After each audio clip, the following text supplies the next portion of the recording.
Alright, so the next day I got the new slave cylinder on clutch set.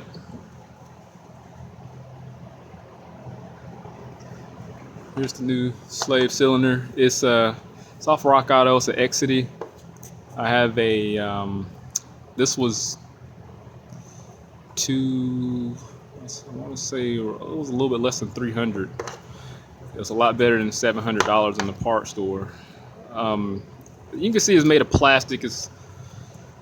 I wonder if that had anything to do with the reliability of it. It wouldn't surprise me if it was. But we're going to go ahead and get this installed in here. For those who haven't seen the bad one, oh shit, my fault. It was leaking from the housing here. And I'll put the reference in the video link so you can go back and look at that. All right, again, I didn't pull this transmission all the way out. I do have brake cleaner sitting in there. So I was gonna clean the housing as much as I can, but it's sitting up an angle to where it's not gonna drain out. So I'll get what I can out of it. Got the grease that it, oh shit. Got the grease that it comes with. This is probably gonna be a little better view anyway. If I can get it to sit up like that. I know it's gonna be a little tight, so bear with me.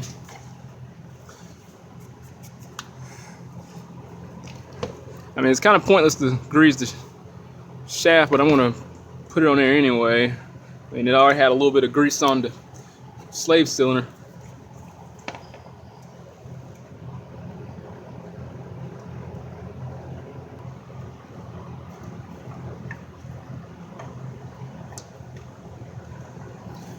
Didn't have it all the way lined up with the hole there.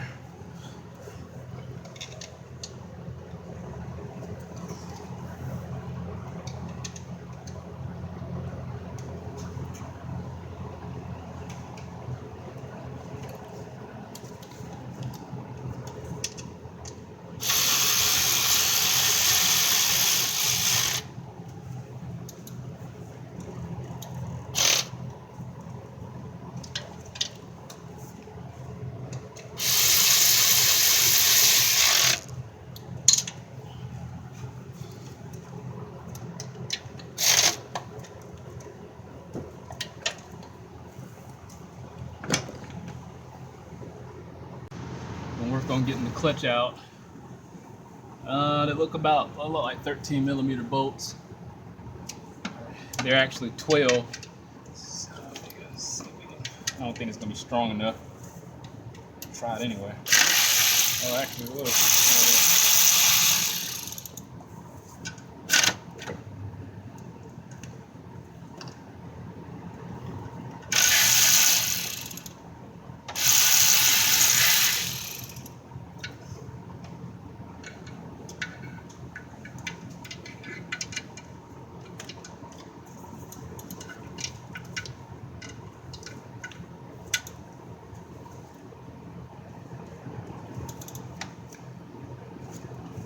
Turn it slow enough and get the compression to leak out. You can actually turn the motor over.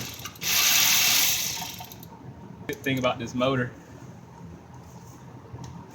it doesn't have that much plastic bypass. I mean, it has a plastic valve cover, but as far as the cooling system, it doesn't have a lot of plastic on it, except for the radiator. This last one right here.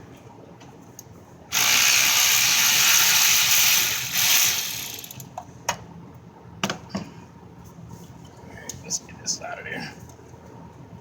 Did I get off? I'm probably missing one. No, it's the dial pins in there.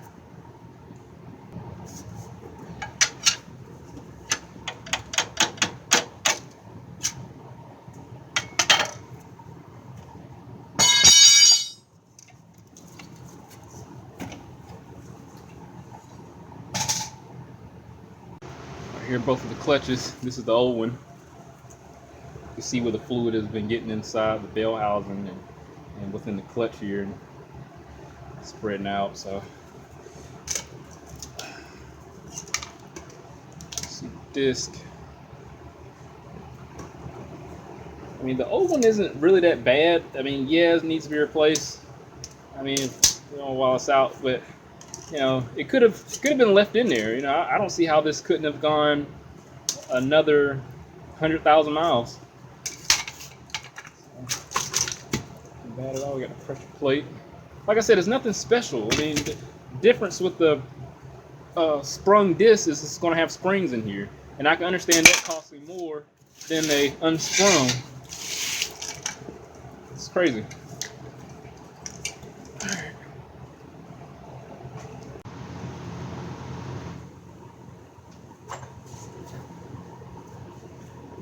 Disc cleaned up with some brake cleaner. I'm going to show you that this disc can only go in one way, so you can't screw it up. If you manage to do it, wow. Okay, so I'm going to put it in backwards first, just to show you. If you look, this area that protrudes can't make it over the concaved area of the flywheel so it'll have a good mating surface. But if I flip it around, it works perfect. So I'm going to put this in there, the clutch alignment tool.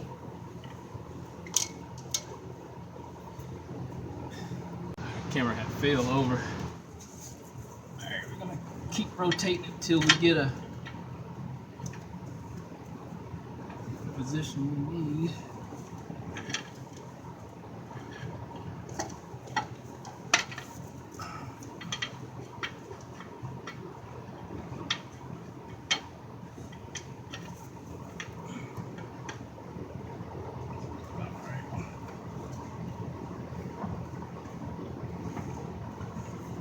So I probably could just walk it on with the bolts here.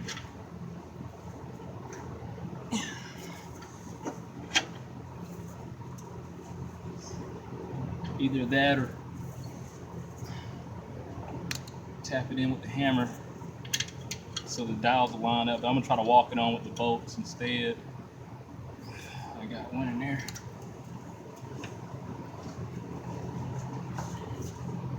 And I'm gonna have to tap it with the hammer.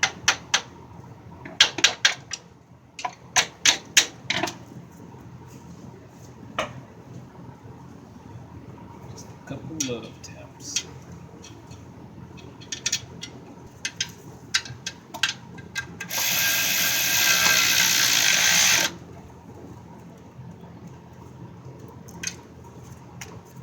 X pattern.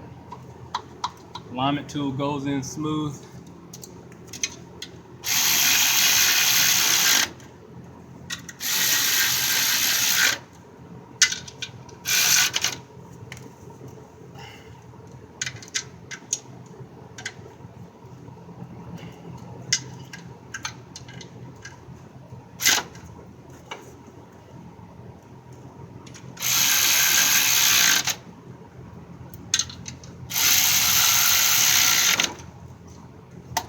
I'm aware you're not supposed to go the opposite direction with the motor. I'm aware.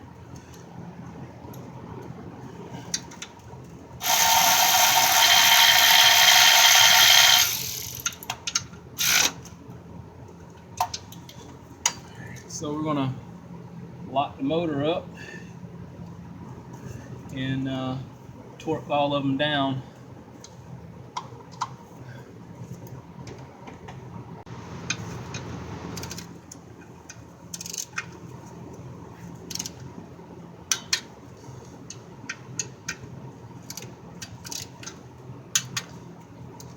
I'm not going to crisscross pattern because as long as the clutch alignment tool goes in and out freely, we're good.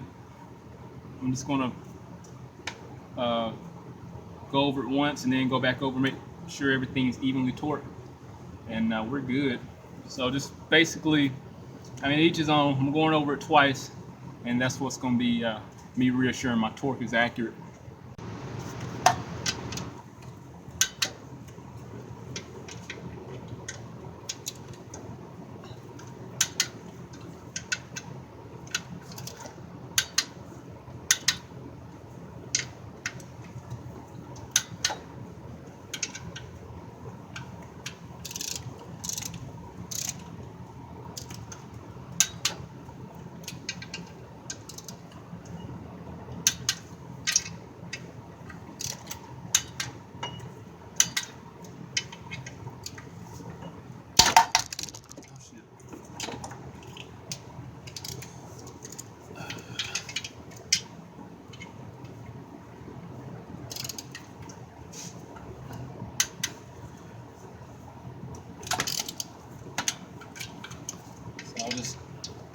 torque it.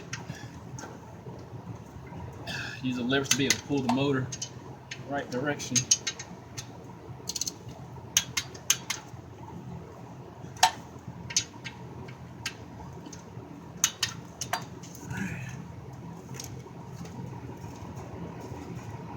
We're good.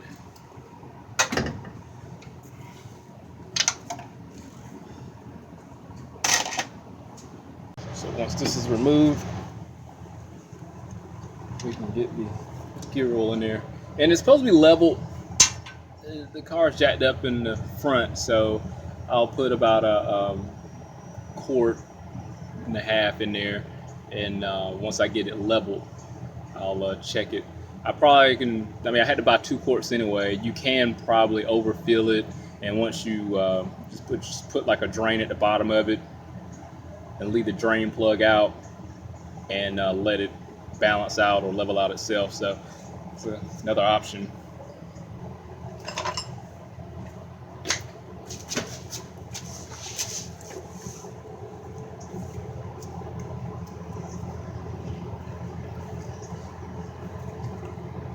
I'm using, it's supposed to be 75, 85 that goes in here. So yeah, but 75, 90 full synthetic is what I'm using.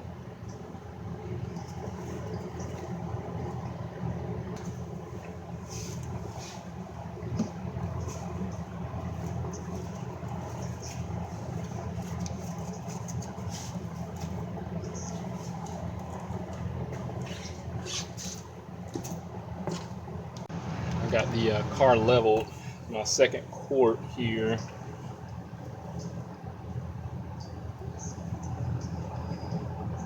I'm just going to keep filling all the way up till it starts spilling out.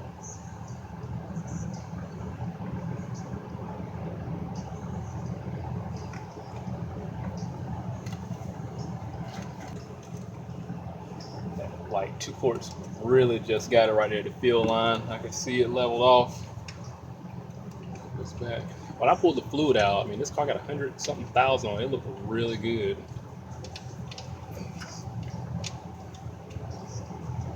I can't imagine this doing the same thing.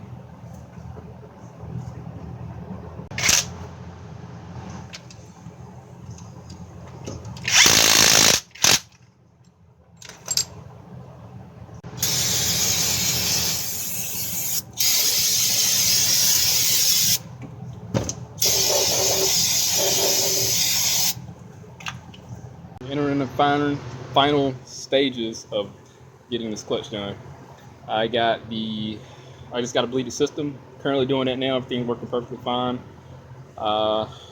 Here's the bleeder valve. It works off the brake fluid. Since I'm by myself, you have to press the clutch pedal rapidly with your hand the first few times actually. Probably take about 5 tries to get it bled up decent. I mean, it wouldn't be a bad idea to do about 7 or 8 times. But pedal's feeling really good. This is my last time bleeding the system. Again, I mean, I just have a bar.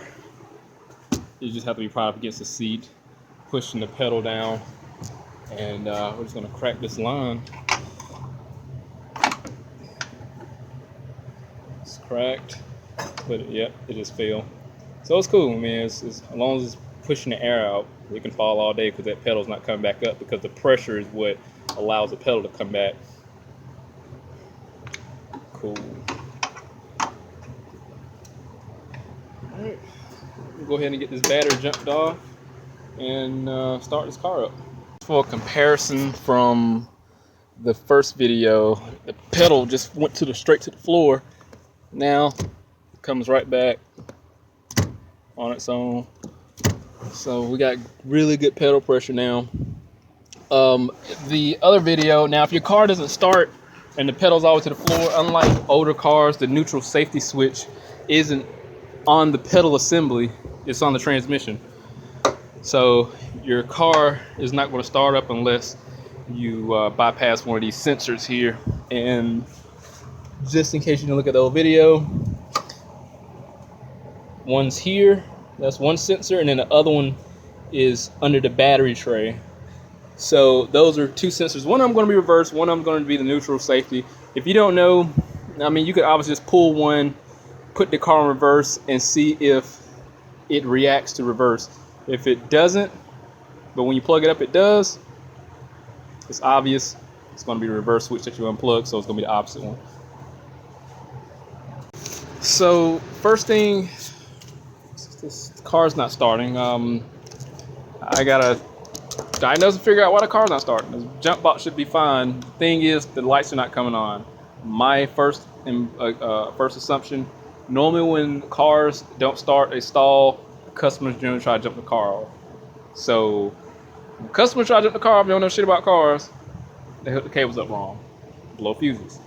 First thing I'm gonna do is because the obvious symptom is the lights on the instrument panel are not coming on, or the dash cluster. Those are not coming on.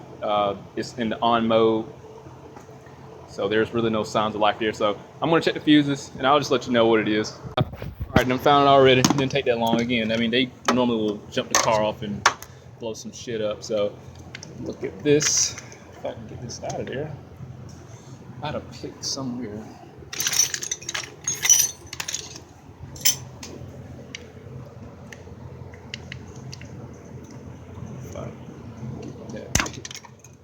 Fuck. But anyway, there's our problem. I can hear all the lights and everything coming on now. So let's see here. Yep, now we got life. I'm fine with that. So I just gotta figure out how to take care of this problem. I'll figure it out. But again, customers generally going to try to jump the car off and they hook the battery up backwards and they blow some shit up. So this literally only took 30 seconds to figure out. We're not going to worry about my solder. This is all about practicality.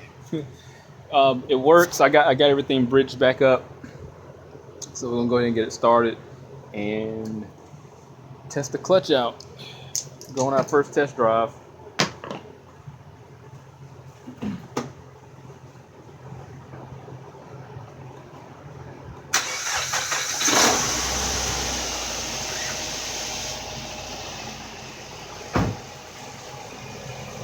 Cool.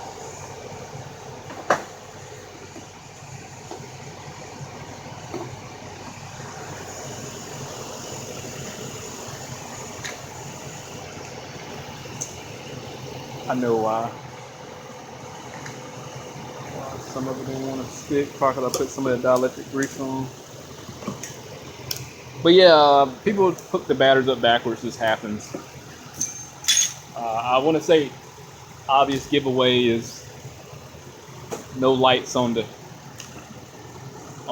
dash when you go to cut the key on in the on position to attempt to start it up. Back it up, see if it moves.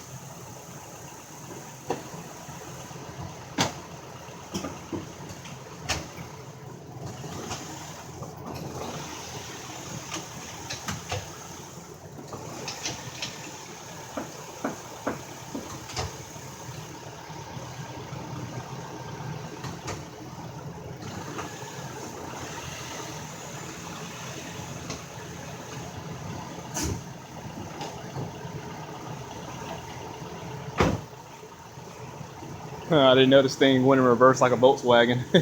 It don't have the indication on the gear selector knob, so hey, I ain't the smartest man in the world. But I tell you what, this car don't work. My work just decided to take a shit on me. You're not gonna know. Hit the subscribe button. Stay informed. Have the reassurance of my work. And I'll see you on the next one.